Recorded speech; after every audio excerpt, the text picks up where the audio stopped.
સમાચારમાં આગળ વાત કરીશું થરાદથી થરાદના ભાભર તાલુકામાં દારૂબંધી મુદ્દે રાજકીય તાપમાન ઊંચું ચડ્યું છે। વાવ થરાદ વિસ્તારના અપસાણા અને ભીમબોરડી ગામોના લોકો સાથે બનાસકાંઠા સાંસદ ગિરીબેન ઠાકોર આક્રમક મૂડમાં મેદાને ઉતર્યા હતા।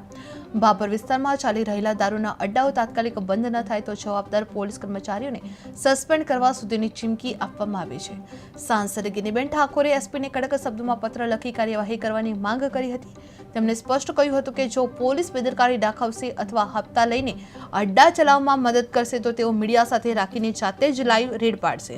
દિયોદર ઇન્ચાર્જ ડીવાયએસપીએ દારૂબંધી માટે કડક કાર્યવાહી કરવાની ખાતરી આપી છે અને પ્રજાના સહકારથી વિસ્તારમાં દારૂના નેટવર્કને તોડી પાડવાની પણ વાત કરવામાં આવી છે। ભાભરમાં દારૂબંધી મુદ્દે સાંસદ આક્રમક બન્યું છે। જે દારૂના અડ્ડા બંધ ન થાય તો સસ્પેન્સ જનતા સાથે ગિરીબેન ઠાકોરે મેદાને ઉતર્યા હતા। જે પોલીસે રેડ નહીં તો જનતા રેડની ચીમકી ઉચ્ચારવામાં આવશે। જે ભાભર વિસ્તારમાં ઝેરીલા દારૂ સામે કાર્યવાહી હાથ ધરવામાં આવી છે।